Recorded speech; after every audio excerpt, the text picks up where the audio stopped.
Hola, mis queridos hermanos y hermanas, bienvenidos a una nueva semana del estudio de Ven, Sígueme. Hoy vamos a estar estudiando la sección 77, que son preguntas de José Smith a Dios sobre el Apocalipsis. La semana pasada estuvimos aprendiendo acerca de la sección 76, toda la semana estudiamos la sección 76.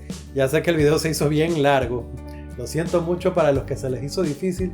No sé ustedes, yo lo disfruté mucho y me di cuenta ya cuando lo había terminado que había sido demasiado largo. La idea no es que los videos sean así de extensos, pero bueno, hoy vamos a estar hablando de otra revelación y tengo algunas cosas interesantes que contarles sobre eso. Este es el estudio de Ven, Sígueme. Yo soy Daniel Ampudialazo. Bienvenidos. Hoy vamos a estar conversando de la sección 77. El resto de secciones quedan para el día miércoles, ya saben. Hoy domingo sale una parte, el día miércoles sale la otra. No dejen de verla porque vamos a conversar cosas súper interesantes ahí también. Pero empezamos hoy con este tema que a mí me trae recuerdos de interés temprano por doctrina y convenios. Recuerdo alguna vez una conversación con mi papá en la que yo le decía, ¿por qué son 12 los miembros del quórum de los 12? Mi papá me decía, no sé, hay números que se repiten en las escrituras, que aparecen aquí y allá. Son 12 apóstoles y son 12 los meses del año y son 7 los días de la semana y son 7000 años los que va a durar la tierra. Y cuando yo escuché eso, todas las alertas me saltaron. ¿Cómo?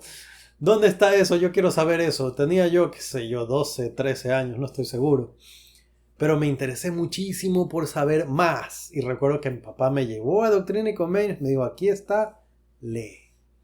Y me quedé fascinado leyendo la sección 77 de Doctrina y Convenios, que es lo que vamos a estudiar hoy. Vamos a leer la introducción que está en la sección. Acompáñenme. Revelación dada a José Smith el profeta en Hiram, Ohio, aproximadamente en marzo de 1832.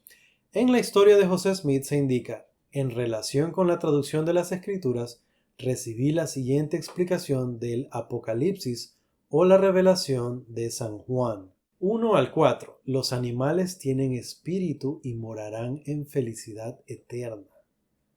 5 al 7. Esta tierra tiene una existencia temporal de 7000 años. 8 al 10. Varios ángeles restauran el Evangelio y ministran sobre la tierra. 11. Los 144,000 son sellados. 12 al 14. Cristo vendrá al principio del séptimo milenio. 15. Serán levantados 2 profetas a la nación judía. Me gusta.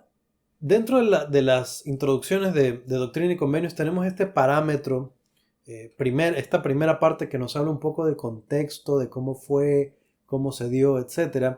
Y de ahí vienen los resúmenes del contenido.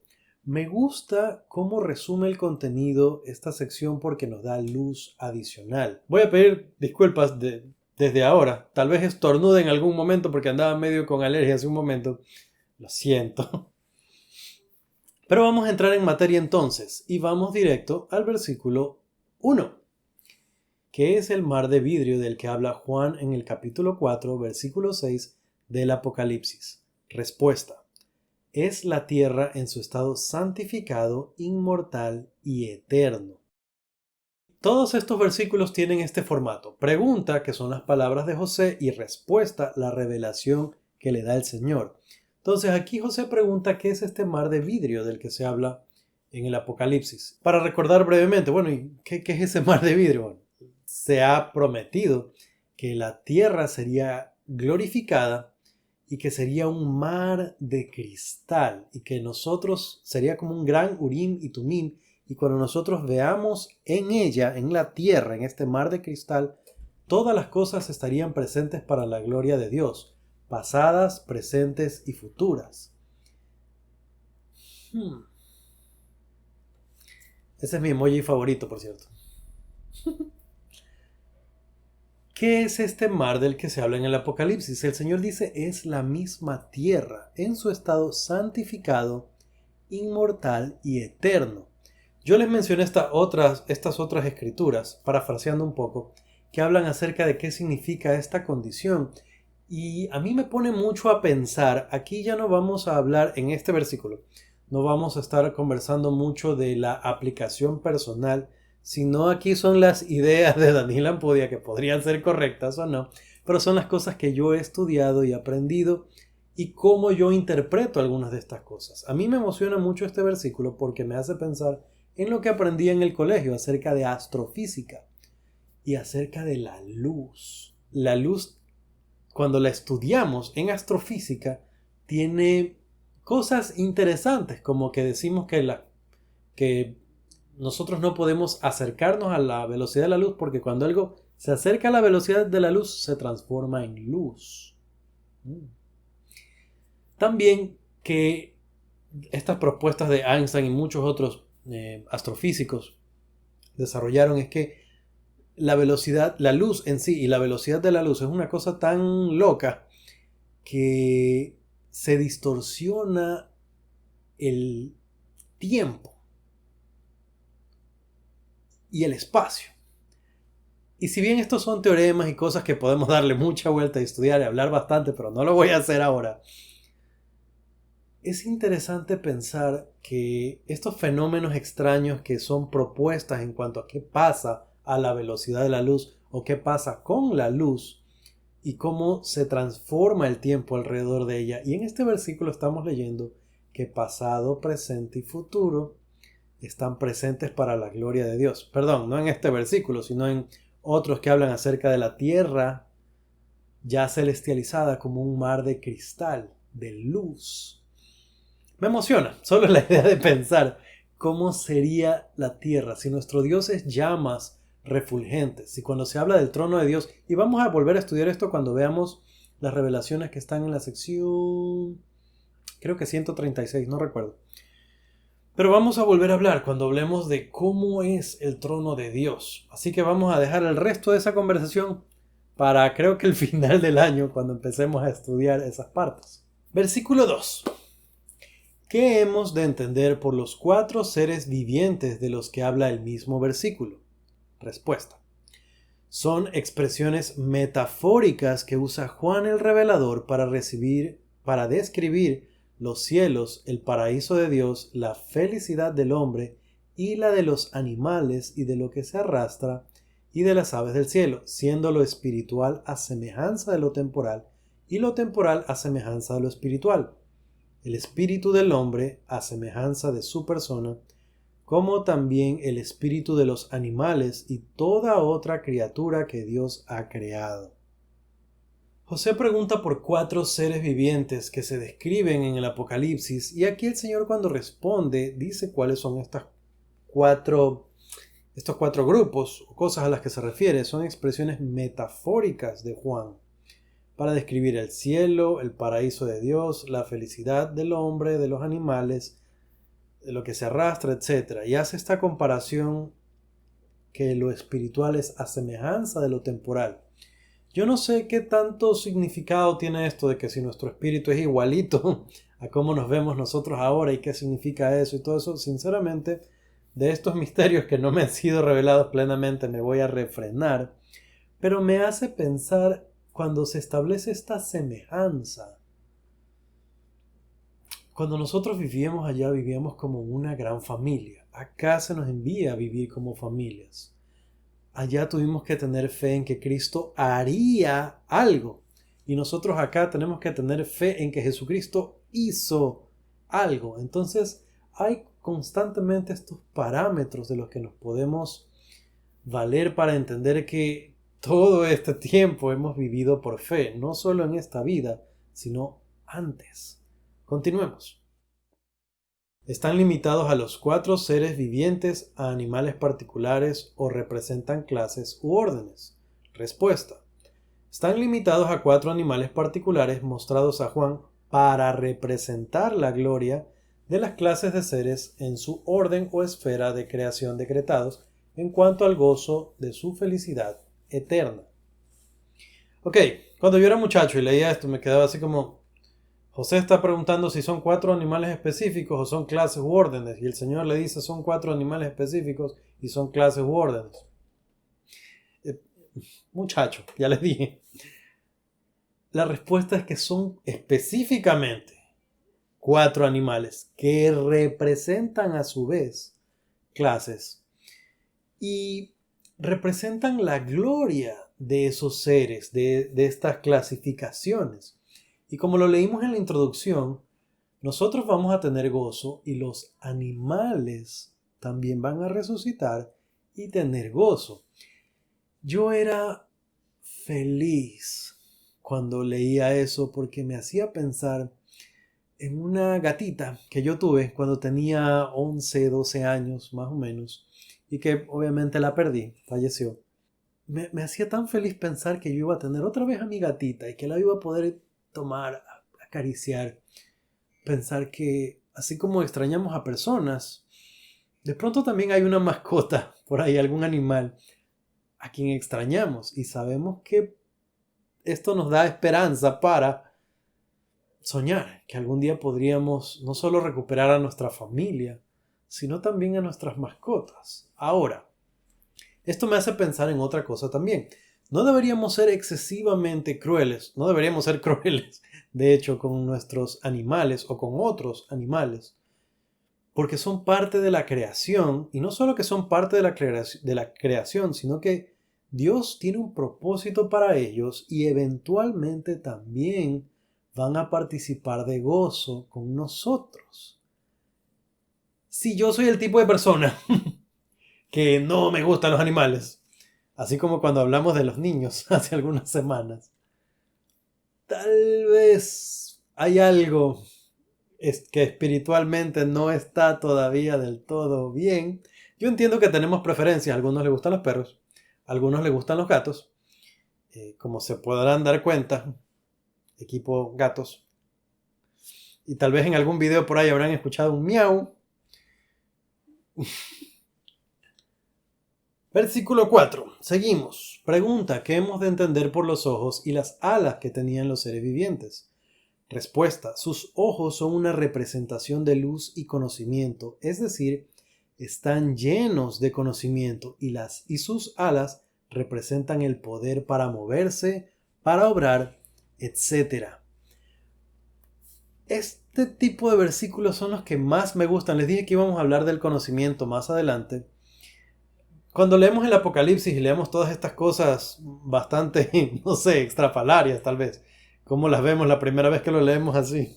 No entiendo nada, porque se habla de muchas diademas, cachos, muchos ojos, muchas alas, y no es una imagen visual la que debemos tener a partir de las cosas de las que Juan habla, sino este tipo de conocimiento que nos da la revelación moderna.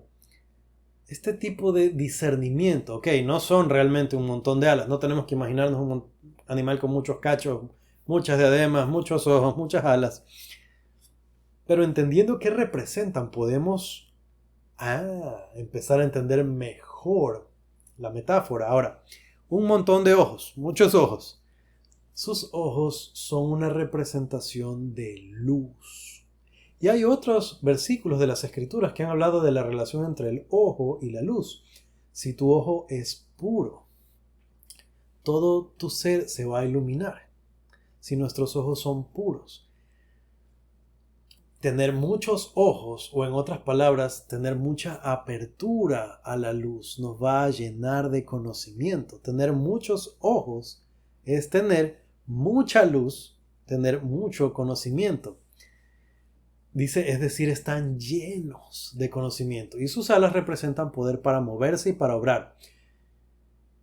A mí me hizo pensar, alas, poder para obrar, o sea, para actuar, poder para decidir. Cuando yo utilizo bien mi albedrío, yo recibo poder para actuar. Cuando uno nace, uno tiene el albedrío. Jesucristo y nuestro Padre pelearon por ese albedrío. Es un gran regalo y lo tenemos. Si nosotros lo utilizamos bien, nos da más poder para obrar y para actuar. Uno, porque se desarrolla la fe cuando hacemos las cosas correctamente, cuando decidimos, no cuando accidentalmente cumplo con un mandamiento. Cuando decido obedecer un mandamiento, gano testimonio porque veo que el Espíritu me testifica que es correcto y veo cómo mi Padre me bendice. Adquiero más poder, más fe. Ok, pasemos al versículo 5. Dice, ¿qué hemos de entender por los 24 ancianos de los que habla Juan? Hemos de entender que estos ancianos que Juan vio habían sido fieles en la obra del ministerio y habían muerto. Pertenecían a las 7 iglesias y estaban entonces en el paraíso de Dios. Ok, aquí estamos hablando no de una representación, sino de personas específicas que vivieron en esa época. Aquí dice ancianos, podría bien referirse a personas mayorcitas, pero también podría referirse al oficio de elder. Recuerden que elder significa anciano, no necesariamente un viejito, sino que es un oficio en el sacerdocio. Ahora, no es que sea malo ser mayor. De hecho, hace algunos años hubo un discurso que como siempre no me acuerdo quién lo dio, pero hablaba de la experiencia de los miembros mayores del Quórum de los 12 y cómo esa experiencia acumulada de estos miembros, los más mayorcitos, del Quórum de los 12 daban una fuerza particular a la cabecera de la iglesia. No hay mucho más que decir en cuanto a eso. No es que sean o no sean, puede ser la una o la otra o las dos. Puede que hayan sido élderes o solo viejitos. No importa mucho, pero me parecía que era un comentario interesante. Vamos al versículo 6. Pregunta, ¿qué hemos de entender por el libro que Juan vio sellado por fuera con 7 sellos? Respuesta, que contiene la voluntad, los ministerios y las obras revelados de Dios, las cosas ocultas de su economía concerniente a esta tierra durante los 7000 años de su permanencia, o sea, su duración temporal. Este es el versículo que yo les contaba, que de muchachito me dejó como loco. Y me gusta mucho porque enseguida yo lo que hice en ese momento fue ponerme a calcular el tiempo de la tierra. ¿Cuánto tiempo llevamos? ¿Cuánto es ahora? ¿Cuánto falta? Y según los cálculos que yo hice en ese momento, de la venida de Jesucristo para atrás hasta la caída de Adán habían 4000 años. De la venida de Jesucristo a hoy habían aproximadamente 2000 años. Nos da 6000. Y yo pensé, pero falta bastante pues. Y mi papá me dice, el milenio. Está por acabarse entonces. Y sí, estamos en una situación de que estamos aproximadamente cerrando el 6º sello y a punto de abrir el 7º sello. Con esto salen un montón de preguntas, como hermano, pero si la Tierra dura 7000 años, ¿por qué tenemos nosotros en la Tierra cosas como los huesos de los dinosaurios que datan de millones de años atrás y cosas así? Y para mí la explicación de esto es sencilla. Hay personas que dentro de la iglesia que piensan que los dinosaurios son un invento o alguna fantasía o alguna cosa así. Ahí están los huesos, son de verdad, sí existen. Ahora, no hay problema con eso. La Tierra en el estado de probación para nosotros tiene aproximadamente 6000 años. Eso no quiere decir que la Tierra solamente ha existido por ese tiempo. No sabemos qué pasó antes. Sabemos que la Tierra estaba desordenada y vacía.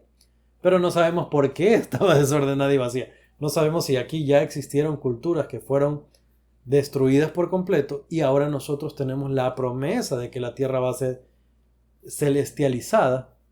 Simplemente no sabemos. También no sabemos si la prueba de carbono funciona correctamente, si hay algún evento que haya hecho que estas cosas cambien de alguna manera o se trastornen o se aceleren. Simplemente hay tantas cosas que no sabemos. Y bueno, la ciencia, alguien dice, no, pero es la ciencia, es verdad. O sea, es verdad hasta donde la entendemos, porque la ciencia ha tenido razón, entre comillas, siempre. Y cada vez que descubrimos algo nuevo decimos, no, pensábamos eso, pero no era así. La ciencia va a lo mejor de lo que nosotros podemos entender. Los miembros de la iglesia no somos enemigos de la ciencia. El presidente Nelson se hace llamar un hombre de fe y un hombre de ciencia. Es un doctor.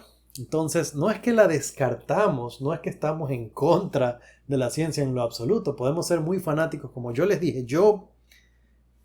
A mí, me encanta la astrofísica. ¿Ok? Y el Evangelio realmente no se opone o choca contra la ciencia. Simplemente tenemos que encontrar que a veces no comprendemos todas las cosas de Dios. Dije a veces, pero es la mayor parte del tiempo. Y no entendemos todo acerca de la ciencia tampoco. Hay tanto que no sabemos, tanto por descubrir, tanto por aprender. Pero el punto es que la Tierra, en el estado en el que nosotros la tenemos para probarnos, para nuestra vida terrenal, tiene más o menos 6.000 años. Piénsenlo, Jesucristo vendría en el meridiano de los tiempos. Habían 4.000 años y en adelante habían 3.000 más. Jesucristo llegó en este punto, en este sello. Hay 3 sellos para acá y hay 3 sellos para acá. Llegó en el meridiano de los tiempos. ¿Qué les parece? Entonces, ¿eso quiere decir, hermano, que estamos a punto de empezar el milenio? Sí, pero a punto no sabemos si son 100 años más o 100 días más o 100 horas más. No sé en qué momento sea exacto, porque nosotros tenemos una medición aproximada de estos eventos, no exacta. Entonces no podemos saber a ciencia cierta, pero la segunda venida de Jesucristo está cerca. Y si nos ponemos atención, las autoridades generales han hablado mucho acerca de preparar la tierra para su venida en conferencias recientes. Así que vale la pena que pongamos atención.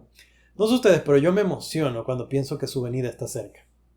Versículo 7. ¿Qué hemos de entender por los 7 sellos con que estaba sellado? Respuesta: que el primer sello contiene las cosas de los primeros 1.000 años, el segundo, la de los siguientes 1.000 años y así hasta el séptimo.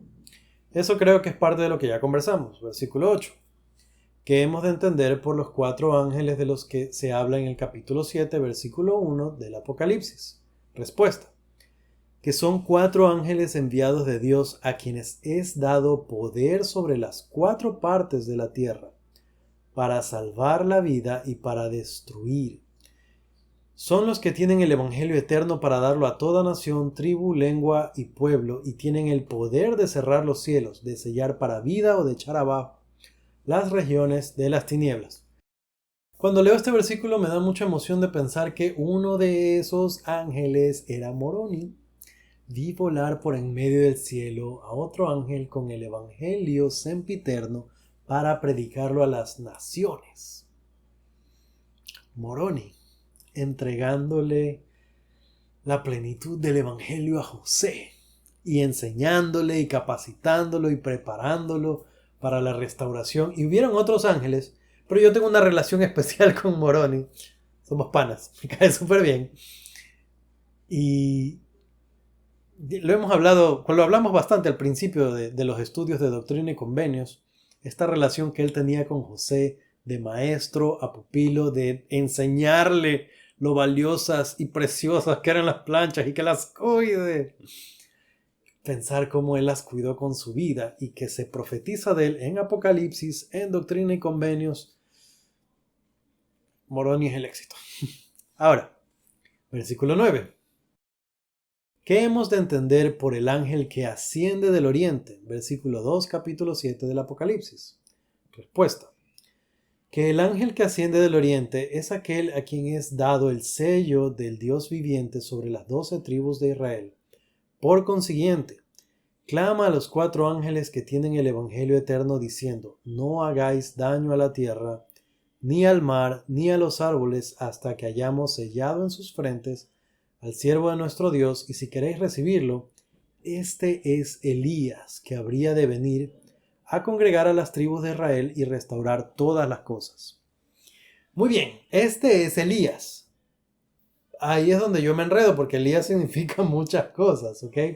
Si nosotros nos vamos a la guía para el estudio de las Escrituras, se habla de al menos 2 profetas, Elías, y 2 significados adicionales de alguien a quien se lo califica un Elías.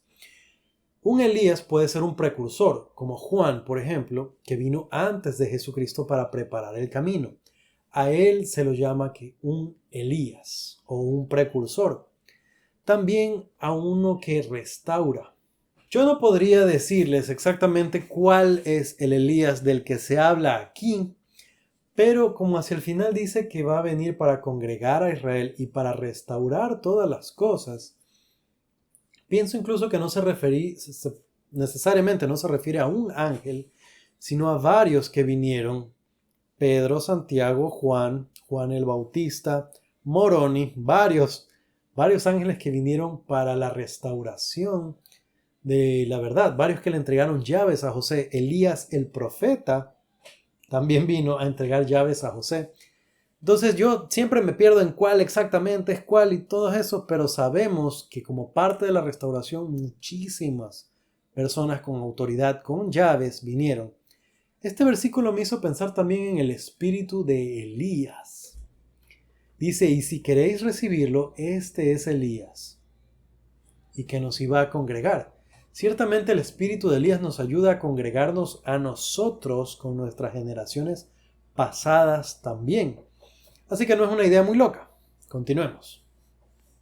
En adelante, en estos versículos, se habla también de los 144,000, que es algo que escuchamos continuamente. Las escrituras, la revelación del Señor, dice que son sumos sacerdotes que han sido sellados. Y eso otra vez tiene relación con ese video que ya grabé, como les dije, que está por salir. No les miento, en serio, ya va a salir. Y en eso habla un poco más acerca del sellamiento del Espíritu, entonces no voy a detallar mucho eso ahora.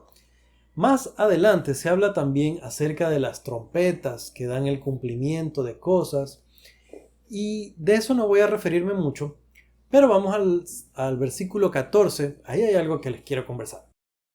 Pregunta: ¿qué hemos de entender por el libro pequeño que Juan comió, tal como se menciona en el capítulo 10 del Apocalipsis? Respuesta: hemos de entender que fue una misión y ordenanza para él de recoger a las tribus de Israel. He aquí, este es Elías, el cual, como está escrito, tiene que venir y restaurar todas las cosas. Sobre este punto hay algo súper chévere, me gustó mucho cuando lo leí en el manual del estudio individual y familiar de Ven, Sígueme, y esto es algo con lo que sí quiero dejarlos picados. ¿A qué me refiero?